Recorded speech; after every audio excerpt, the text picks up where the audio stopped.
होली। होली का नाम सुनते ही लोगों के मन में रंग, गुलाल, अबीर, गुजिया, पापड़ और ठंडाई ये सब उसके मन में आने लगता है और इनको लेने की इच्छाएं जागने लगती है। लेकिन उसी के साथ होली में एक और चीज अब ट्रेंड करने लगती है कि कब है होली।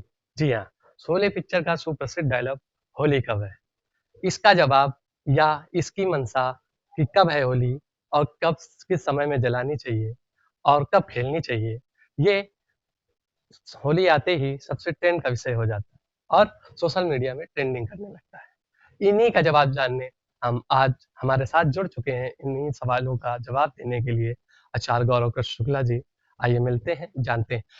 नमस्कार। हरिओम। जय श्री राधे। नमस्कार जी। एक सवाल सबके मन में आने लगता है होली आते ही, कब है होली?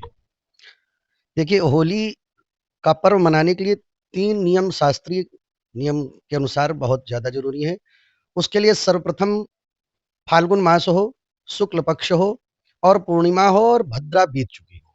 ये प्रथमतः ये 3 नियम लिए जाते हैं होली का दहन के लिए।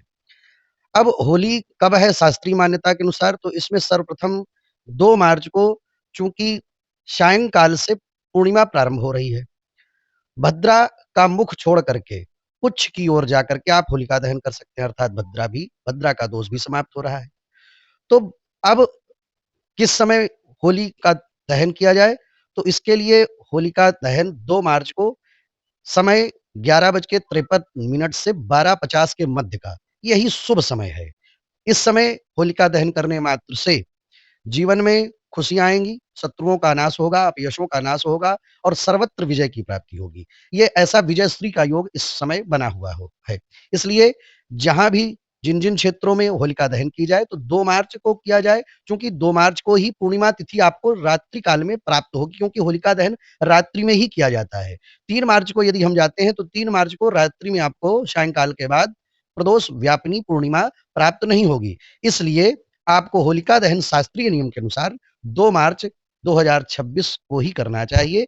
समय 11:53 से 12:50 के मध्य, यही शुभ समय है। होली पूजन, होलिका पूजन में किन-किन बातों का ध्यान?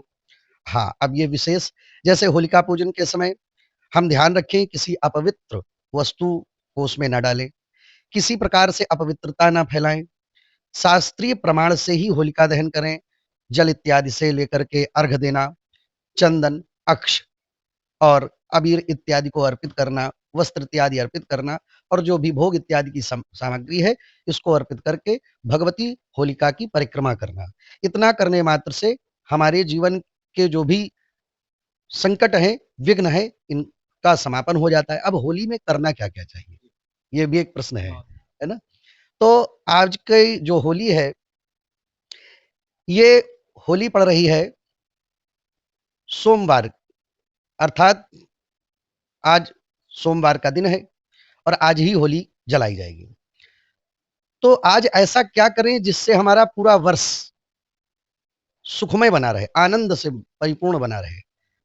इसके लिए हर व्यक्ति को आज के दिन विशेष रूप से पान, साबुत पान लें, कहीं से कटा-फटा ना हो और उसका डंठल तोड़ दें। डंठल हटा करके पान, पान के ऊपर 2 बतासे और 2 लौंग, हरी लौंग, 2 लौंग लेकर के उसमें और उसके ऊपर कलावा बांध करके अपने सभी लोगों जो भी लोग हैं, उन लोगों के ऊपर से उसको उतारने के बाद आप होलिका में समर्पित कर दें। इससे क्या होगा? इससे आपके जीवन में धन और वैभव की प्राप्ति होगी और जो व्यक्ति अपने मन में जैसी कामना लेकर के ये वस्तु अर्पित करेंगे, पान, बतासा और लौंग 3 चीज़ें अर्पित करेंगे, तो ये सच है कि जितनी श्रद्धा से अर्पित किया जाएगा, उतनी ही श्रद्धा के साथ उतनी ही शीघ्र उनकी वह कामना पूर्ण हो जाएगी। इसलिए ये हर व्यक्ति को अब की बार करना है और जैसा कि आपके चैनल में हर बार हम बताते रहते हैं, तो होलिका के दिन आप उपटन लगाएँ, उस उपटन को अर्पित करें, उससे आपके जीवन के जो रोग होते हैं, ये लोक रीति है। ये ऐसा करने से जीवन में हम निरोगी काया को प्राप्त करते हैं और निरोगी काया ही प्रथम सुख है, इसलिए इसको अवश्य करें और उसके बाद पान, 2 बतासे और 2 सुपारी 2 लौंग लेकर के हरी लौंग, उसमें कलावा लपेट करके अपने जो घर के सदस्य हैं, सबके ऊपर से घुमा करके होलिका में अर्पित करें। अब जितने सदस्य हैं, उतने पान और उतनी लौंग, ये ज़रूर ध्यान रखें। एक ही पान को सबके ऊपर से नहीं उतारना है, इस बात का ध्यान जरूर रखेंगे। अच्छा जी, जैसे कि आपने बताया कि सोमवार को 11 बज के कुछ मिनट पे होलिका पूजन करना है, होलिका दहन हो। लेकिन फिर भी लोगों के मन में ये मनसा है, ये जानने की इच्छा है कि होली खेली कब जाएगी, 3 को कि 4 को? हाँ, ये आपने बहुत अच्छा प्रश्न किया। देखिए, कई बार ऐसा होता है कि अंझा आ जाता है, तो अब की बार ऐसा तो कोई योग नहीं, लेकिन चूंकि ज्योतिष चंद्रमा की चाल और सौरमास चंद्रमास के अंतर्गत जो ग्रहों की स्थितियां हैं, इनमें गोचर में अपने आप परिवर्तन होते रहते हैं। तो अब की बार चूंकि वर्ष में तो सूर्य ग्रहण भी पड़ता है और चंद्र ग्रहण भी पड़ता है, तो अब की बार चंद्र ग्रहण पड़ रहा है 3 तारीख को। वैसे तो होलिका दहन एक दिन, दूसरे दिन ही चौसठी देवी की पूजा करके धुरेंडी और होलिका के साथ में अबीर गुलाल उड़ाया जाता है और आपस में प्रेम बांटा जाता है। लेकिन चूंकि 3 तारीख दिन मंगलवार को चंद्र ग्रहण लग रहा है, अब चंद्र ग्रहण जो लग रहा है यह 6 बजे शाम से प्रारंभ होगा और 6:50 तक, किसी किसी पंचांग में 6:48 भी दिया हुआ है, लेकिन 6:50 तक इसका मोक्ष हो जाएगा। अब चूंकि चंद्र ग्रहण है तो ग्रहण काल में किसी प्रकार का उत्सव मनाया नहीं जाता है, भगवान का भजन किया जाता है। और जो भी ग्रहण पड़ते हैं उनमें उनके सूतक उससे पहले प्रारंभ हो जाते हैं। तो चंद्र ग्रहण का सूतक चूंकि 9 घंटे पहले प्रारंभ हो जाता है, तो सुबह 9 बजे से इसका सूतक लग जाएगा। अब सूतक काल में किसी प्रकार का उत्सव मनाना, किसी प्रकार से भोजन करना, खिलाना, अतिथि सत्कार करना, ये सब मना है। सिर्फ और सिर्फ भजन ही किया जा सकता है। अब ये लेकिन प्रक्रिया बुजुर्गों पर, रोगियों पर और बच्चों पर लागू नहीं होती है सूतक के लिए। उसके लिए सिर्फ और सिर्फ आप ग्रहण काल में ही लोगों को बचा करके रखें, वही अच्छा है। अब ज्यादा पढ़े लिखा जो समाज है वो सोचता है अच्छा मान लो हम खा लेंगे तो क्या होगा, ऐसा कर लेंगे तो क्या होगा, ये तो फालतू बातें, ऐसा नहीं है।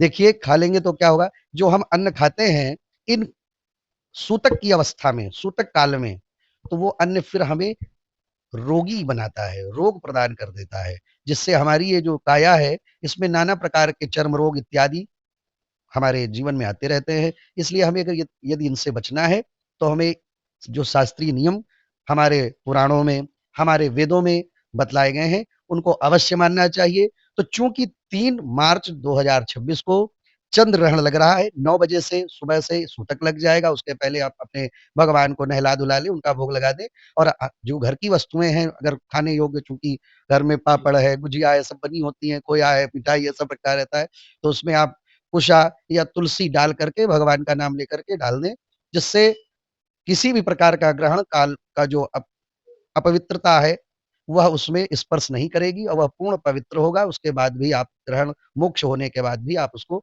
अपने ग्रह कार्यों में, भगवान का भोग है तो भगवान के भोग में उसको उपयोग में ला सकते हैं। तो इतनी सावधानी अवश्य रखें। और 3 मार्च को चूंकि ग्रहण काल है तो इसमें आप भगवान का भजन करें।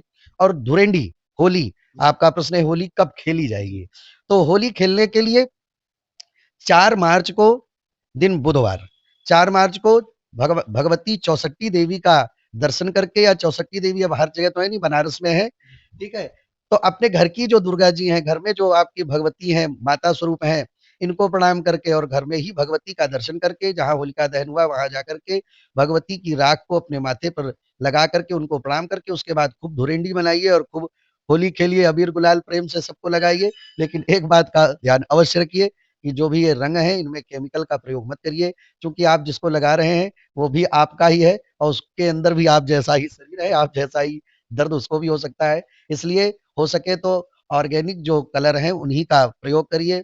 एक दूसरे की भावनाओं का भी ध्यान रखिए, मर्यादा का भी ध्यान रखिए, क्योंकि मर्यादाएं भंग होती है तभी समाज में नाना प्रकार के उपद्रव उत्पन्न हो जाते हैं, जिससे आपको ही दिक्कत हो सकती है। इसलिए होली का दहन करिए प्रेम से और होली खेलिए मर्यादा के साथ में, प्रेम को बढ़ाते हुए और प्रेम को बांटते हुए। ये थे हमारे साथ आचार्य गौरव कृष्ण शुक्ल जी, जिनसे आपने जाना कि होलिका पूजन कब है और होली कब खेली जाएगी। ऐसी जानकारियों के साथ हमारे साथ जुड़े रहिए। कैमरामैन मनीष के साथ मैं Pradeep Mishra, news MPD live.